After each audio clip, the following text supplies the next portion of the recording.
Here's me thinking the situation in the Arctic is bad. Turns out it's far worse in the Antarctic. Oh, we're all fucked.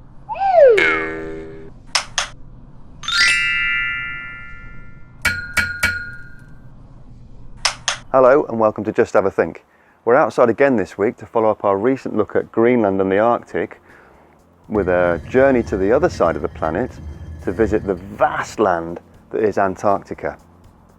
So let's have a look at what's going on down there that's scaring all our scientists so much. Antarctica is the 5th biggest continent on the planet, and it pretty much engulfs most of Europe, as you can see here. If we put the two poles together, you can see that Antarctica covers a much larger area than the Arctic Ocean up north. It's also the highest, driest, coldest, brightest and windiest place on Earth. Here's the vortex that rotates high above Antarctica, shown in real time.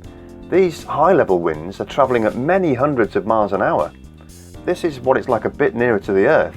Although they look slow on this global map, wind speeds even at ground level can reach 300 kilometres or just under 200 miles an hour. The average temperature in the winter is minus 34 degrees Celsius, and the lowest temperature ever recorded was minus 89.4 degrees C. Even in the summer, it's extremely unusual if it ever gets above freezing. Unsurprisingly, no humans live there other than a few scientists who survive in insulated capsules for a few months each year while they carry out their research. There's only 2 seasons in Antarctica. You get 6 months of summer with constant daylight and 6 months of winter with constant darkness. It's technically considered a desert because it receives very little rain or snowfall. The tiny amount of snow that does fall builds up over hundreds of thousands of years to form these large, thick ice sheets. So while the underlying bedrock looks like this, the actual terrain is 2 to 3 kilometers higher and is made up of glaciers and ice shelves. There's no trees or bushes, and the only plants that can survive the extreme cold are lichens, mosses and algae. Over 70% of the world's fresh water is trapped in the ice on top of Antarctica. It is a mysterious, almost otherworldly place that few people have ever visited. As a result, until recently, relatively little attention has been paid to Antarctica compared to the more dynamic and populated Arctic up at the other pole. But there are 2 sides to Antarctica, quite literally. There's East Antarctica, which is a single solid landmass about the size of Australia, covered in ice thousands of meters thick, all of which is pretty stable. And then there's West Antarctica, which by contrast is a series of islands covered in ice, much of which is actually sitting on the floor of the Southern Ocean, not on dry land. A major study in 2009 found that most of the glaciers of West Antarctica were retreating, and also that their retreat was speeding up. At the end of each glacier, there's something that scientists call a grounding line, which is a point where the glacier anchors itself to the bedrock below. Beyond this, towards the ocean, you get ice shelves. These ice shelves are extremely vulnerable to warming seas. The ice shelves act like corks in a bottle, blocking the movement of the main glaciers towards the sea. As the warming ocean melts the ice shelf from the bottom up, the shelf starts to lose its ability to hold back the glacier behind it.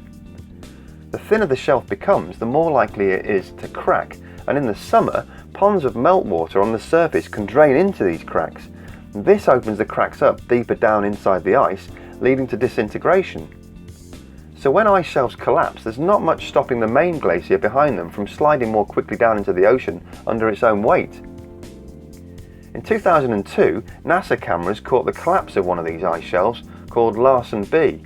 It was about twice the size of London, at just over 3,000 square kilometres, and it took just 3 weeks to crumble an ice shelf that had taken 12,000 years to build up.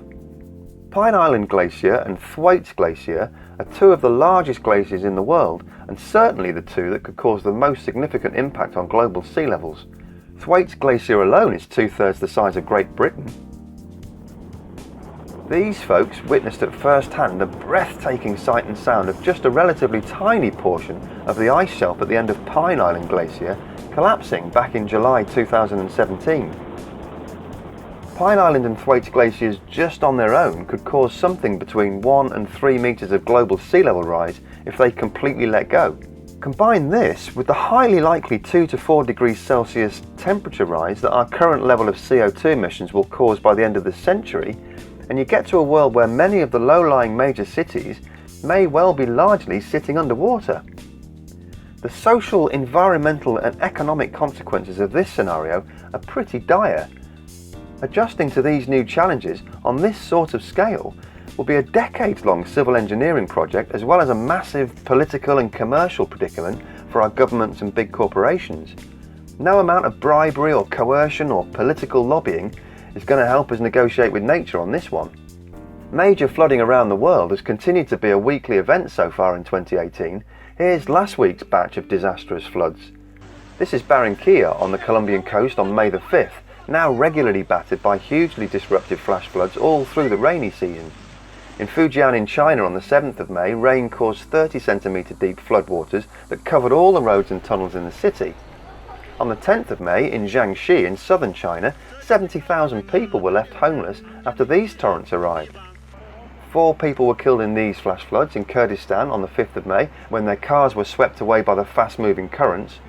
Hobart in Tasmania also suffered flash flooding on the 6th of May, and between the 4th and 7th of May, 4 people were killed in landslides in the Caribbean, again caused by flash floods.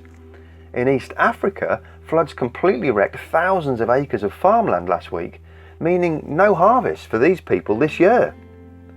Nearly 250,000 Somali people were displaced by these floods, and dozens of people were killed when the Patel Dam in Kenya collapsed under the weight of water.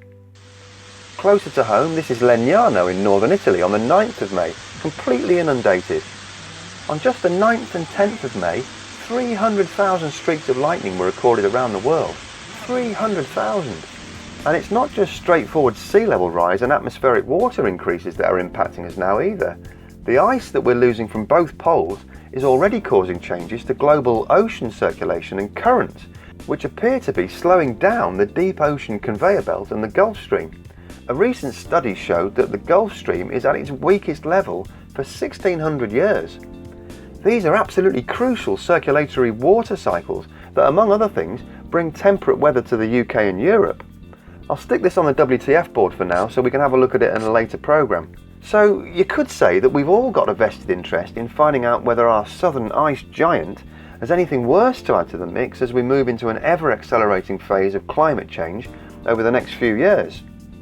In 2015, the British-led iStar project used the 24-hour daylight of Antarctic summer to take measurements and data from the Pine Island Glacier. One of their findings is shown on this colour-coded image. The red areas are where the ice sheet has thinned the most. Remember this online campaign from 2016 to find a name for a brand new UK Arctic research ship? Boaty McBoatface turned out to be the popular choice, becoming an international news story even across the pond, getting a feature on The Late Show in the US with Stephen Colbert. You know what I'm talking about? Britain's National Environmental Research Council announced a boat naming contest a little over a month ago. Thousands of entries were submitted, and the name Boaty McBoatface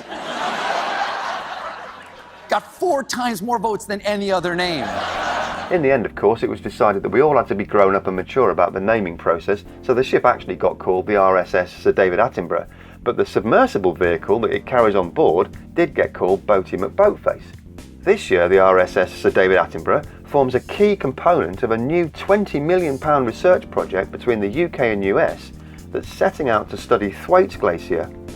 Scientists will spend 5 years studying the glacier in far greater detail than ever before. The project will also make use of submersibles like Boaty, as well as planes, satellites, and even, and I kid you not here, live local seals with sensor tags fitted to collect data which will help map the region from above and below. The bottom line is that so little is known about the Antarctic that science is now frantically trying to catch up with a situation that's kind of quietly crept up on our Earth's environment.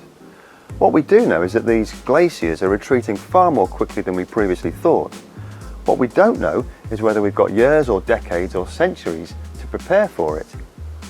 The more these scientists can find out about the dynamics of these truly gigantic structures, the better chance we have of preparing and adapting to the changes that their potential disintegration could bring. Fascinating and a little bit terrifying. Well, I'm pleased to say it's not all doom and gloom. We have had a couple of really great news stories in the UK in the past couple of weeks. During the last bank holiday, for a few hours on the Sunday, solar power was generating more electricity for the UK than any other source, including gas, and coal power was knocked out of the supply chain altogether. A few hours on a sunny afternoon might seem completely insignificant to you, but something like this would have been completely inconceivable just a few short years ago. And it's a real taster of the bright future ahead, especially when that energy production is combined with energy storage, which brings us nicely to our second news story from last week. OVO Energy has launched the UK's first vehicle-to-grid charger. Today to unveil a range of new technologies which are designed to allow the growth of the intelligent grid of the future, the intelligent energy system of the future. If you think about an electric vehicle as essentially a massive battery on wheels, it offers a storage device that the energy system can use to store clean, renewable energy at times when it's been generated and pass it back into the system at times when there's less of it available. It can also be used to move people's charging times from peak times, when, say, at tea time when people come home from work, everyone might turn on their kettle or their oven, and instead of charging their electric vehicle at that time, they can charge it at night time when energy is typically cheaper and also tends to be a lot greener because there's less coal and gas being burnt at that time to generate the electricity. The company reckons if you get the balance right, you could be driving an electric vehicle practically for free. This is one of the key pillars of the third industrial revolution that we looked at in a previous programme, so this is fantastic news. This might have crept up on you. There's now 13,000 public charging points up and down the UK, and that's a number that's going up quickly every single month. Plus, in 2018, all the major car suppliers are bringing out their electric vehicle options, most of which have got a range of more than 200 miles now. We'll be taking a really in-depth look at this whole area in the course of a few programmes later on in the year. Right, that's it for now. A really big thank you once again to all those of you who've already subscribed. The channel really is still very much in its infancy, but we've been averaging about 10 new subscribers a week.